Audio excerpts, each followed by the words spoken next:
Aptitude and Reasoning for Competitive Examination. One more video on verbal and non-verbal reasoning and aptitude for competitive examination. First question. In a 500-meter race, the ratio of the speeds of A and B is 3:4. A has a start of 140 meter, then A wins by how many meters?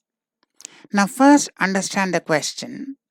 When we say A has a start of 140 meters, we mean that A is already standing ahead 140 meters from the starting point.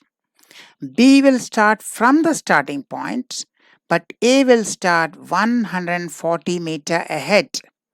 That means A will not have to run the full distance. Second, A wins by. That means A reaches the finishing point, but B does not reach the finishing point. B is behind A. So two things. The starting point for B is 500 meters away from finishing point, but A is standing ahead 140 meter. That means he is only 360 meter from the finishing point. Second, A wins. So A reaches the finishing point. B will be some distance behind, say D meter behind A. Now let us solve it. So A runs 360 meters. A does not run 500 meters. He runs only 360 meters. B, who started from the beginning, he did not run the full distance because by the time he reached this distance, A had won the race. So there was a D meter gap. So he ran only 500 minus D meters.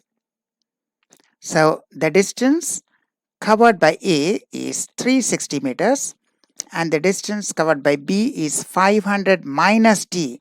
That's why he lost by this distance, 500 minus D. And distance is proportional to speed. So distance covered by A, 360 meters. Distance covered by B, 500 minus D, is equal to 3 by 4. That is given, the speed. Distance should be proportional to speed. On solving, we get D equal to 20 meters, means B was actually 20 meters behind when A finished the race. So B lost by 20 meters or A won by 20 meters. Christina purchased some articles at a certain price. She sold 2/3 of the article at 10% loss. Now find the profit percentage for the remaining article to be sold in order to gain 25% overall. Now see that here we are mixing two kinds of sales. The first kind of sale is 10% loss. That is, we have put it as minus 10. And the second kind of sale is at a profit plus X%. Where X% is a profit, we have to find X. And the overall mean average profit should be 25%. And we also know that the ratio is 1:2, 1/3 and 2/3. So 1:2. So the ratio is known, the higher value is known, the mean value is known, the one value is to be calculated. So we can use a cross difference method. Let us see how we use. This is plus X%, that is they have to sell the remaining article at X% profit, so plus X. This is minus 10%, that is the loss of 20%. 20% loss, 10% loss, 10% loss will be indicated by minus 10. So minus 10, 10% loss, and the remaining article is being sold at X% profit plus X%, and the overall mean value should be plus 25% profit. Now take the cross difference. X and 25 will give you X minus 25. and minus 10 and 25. It's not 10 and 25. It is minus 10 and 25. 25 subtract minus 10, it will give you 35. And this ratio is 1:2. 1:2 because it is 1/3 of the article and 2/3 of the article. So 1/3 and 2/3, the ratio is 1:2. So this upon this is 1/2, and we get X as 95%. So the remaining articles should be sold at 95% profit. Then the overall profit would be 25%. If the number 7230 asterisk 4, one number is missing, it has been replaced by a star mark. If it is divisible by 8 and 9, find the missing digit. Here we apply the rules of divisibility. For divisibility by 8, we will check the number formed by the last 3 digits. If the last 3 digits, this number is divisible, then the whole number is divisible by 8.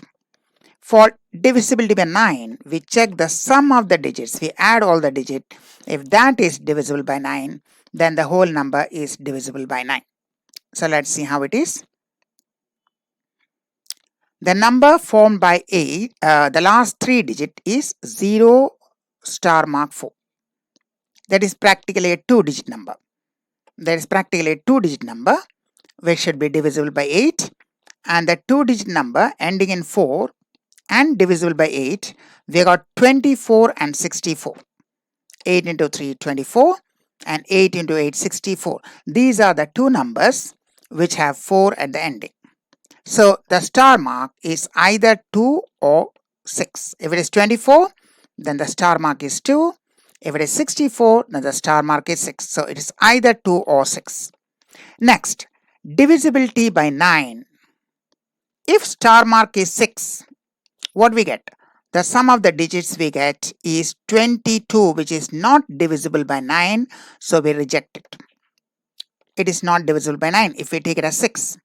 If star mark is 2, then we find the sum of the digits to be 18, which is divisible by 9.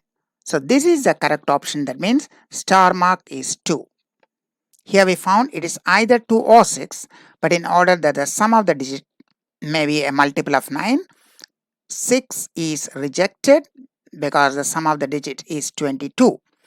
But 2 is the valid number because the total comes 18, a multiple of 9. So star mark is 2. Thank you. That was our video lecture on reasoning and aptitude. WhatsApp or email us for further details. Goodbye and thank you.